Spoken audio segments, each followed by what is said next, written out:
wrongfully fired gay teacher wins lawsuit against Catholic school. Yay! In October 2014, Lonnie Billard announced online that he and his partner were getting married. Shortly thereafter, Mr. Billard, a substitute teacher at Charlotte Catholic High School, was terminated from his position. In January 2017, Billard filed suit against his school and the local Catholic Diocese. According to the suit, he was fired on Christmas Day in 2014. The church commented, stating that allowing Billard to keep his post would be legitimizing that relationship. In 2021, a U.S. District Court judge ruled in favor of Billard, now 73. The ruling found that the school violated the Civil Rights Act. The judge also insisted that a trial be held to determine the damages to be assessed to Billard. Billard spoke publicly about the ruling, stating that he felt, quote, a sense of relief and vindication, and that he, quote, did nothing wrong by being a gay man. The church responded to a local newspaper, and they claimed that, quote, the law should not compel religious schools to employ teachers who publicly contradict their teachings. Like, I love his statement. Your Honor, I did nothing wrong by being a gay man. Well, that wasn't in the court. That was afterwards in celebration. But I do like that idea. I like that. I don't think being gay is bad. I don't think I should be fired. Like it's so simple. Like it's you so know, true. you phrase it like I think I should be allowed to be gay. How does this still happen? Like, by the way, remember how I'm glad that because this was of religious freedom. Oh my God. Yeah. Religious freedom to be bigot. I like that this was like, because sometimes it's a he said, she said situation where somebody, we don't know what the evidence is for, like somebody being let go. Was it actually because of, but this was, we have, this went to court and the person, won. So we have we're free to be less skeptical about this, so we can celebrate this without having to be worried about being wrong about what actually happened. So yay, this is like full-on celebration without holding it back. I hope this does this set a precedent? Is this setting a precedent? I'm not a lawyer, but I think it does. Well, actually, I'm not sure what it was a U.S. district judge. Okay, I don't know to what extent that applies a precedent federally, to be honest.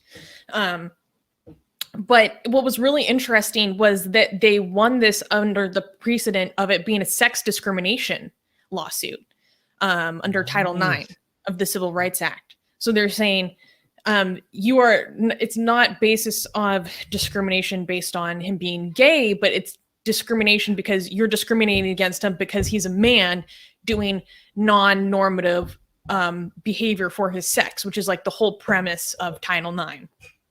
Is wait, yeah. What level of a court was this? Like city, state? How high? It was a U.S. district judge. Okay, so the reason, I don't know how high we could take stuff like this, but the reason why I like this is that it was based on sex and not based on, you said it's based on sex, not based on sexual orientation, right? Mm-hmm. So the way that works, if more of this, we have more precedent like this, it would be fantastic.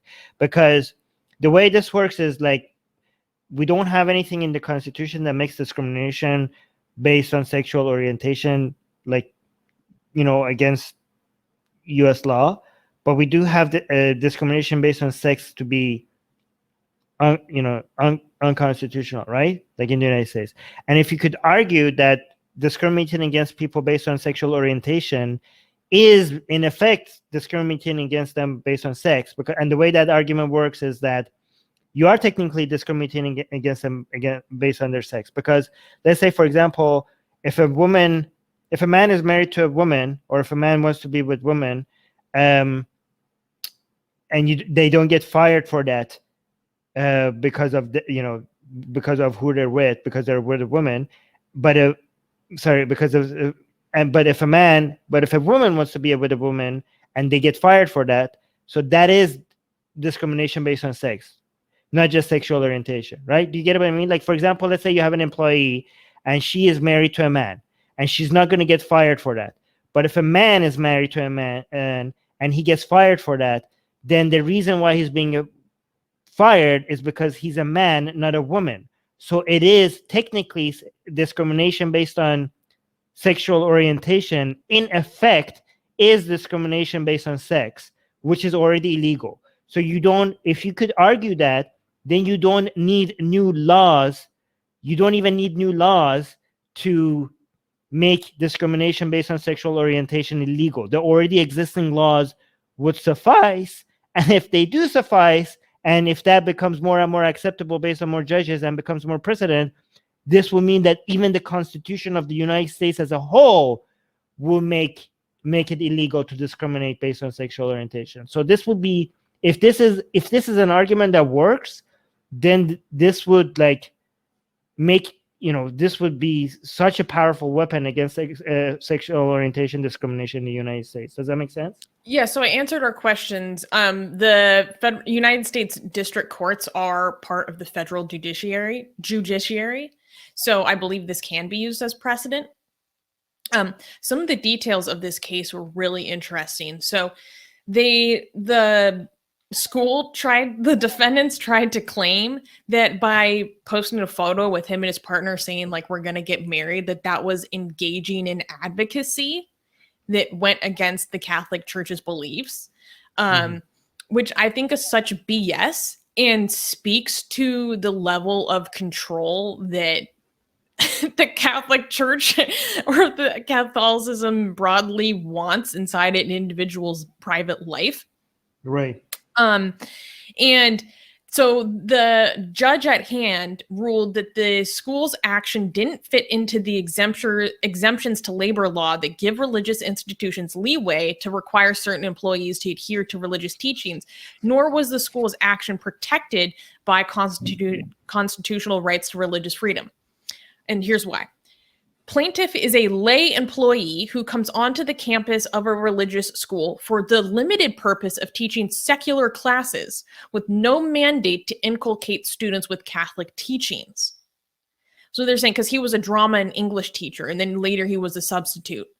Earlier, he worked at the school for many years. He was even given Teacher of the Year award at one point. But they're saying he's not actually teaching religious classes, so he has no charge to advocate for your beliefs, basically. Yeah. This is interesting to me. I didn't find information about this in the articles that I was reading, but oftentimes Catholic schools will have like morality clauses and provisions that is often how that extends to teachers who are not explicitly religious teachers, religion teachers. So I'm not sure to what extent that was the case here.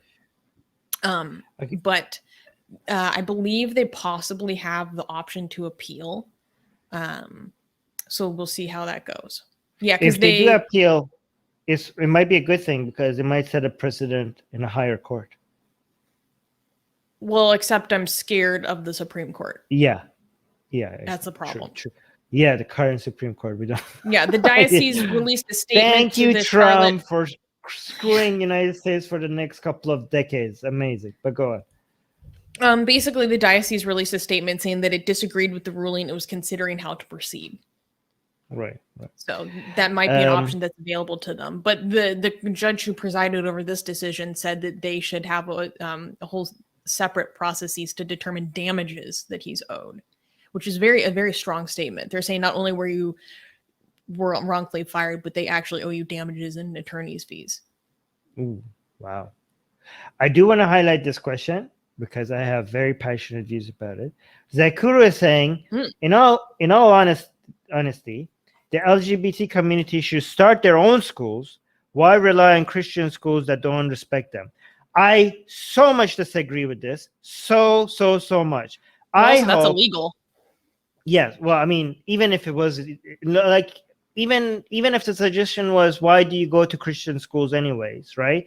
I mean, ignoring the fact that it's hard for people to just go wherever they want. It's not like that easy. Like life options is not as simple as make a lot of people make it seem to be.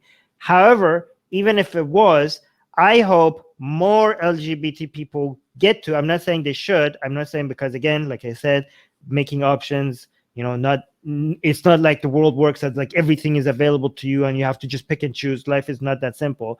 But even if it was, I hope it ends up that more LGBT people go to Christian schools and challenge their bigoted ways. This is a fight that I want the LGBT community to take to Christian schools, so that these unjust practices get challenged, and we set more precedents against discriminatory practices. Like, you don't want to run away. Like, you don't want people like, oh, here's discrimination, or like, oh, okay, I'm gonna go somewhere else then, I guess. No, like, not only stand your ground, bring your buddies, bring more LGBT people to Christian schools. I mean, like, you can't do this. This is not okay. You're not allowed to discriminate against us. I don't care you're a Christian school. This is not okay in the United States. This is not allowed. This is against the law. And if it's not against the law, we're gonna make it against the law.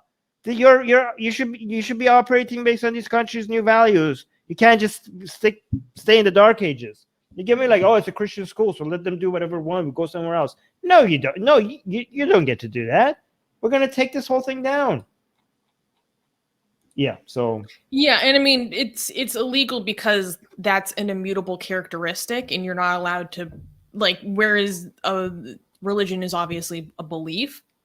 So that's where the distinction comes in. So, like, I have familiarity doing my psychology practicum at a senior home that's ostensibly for LGBT seniors.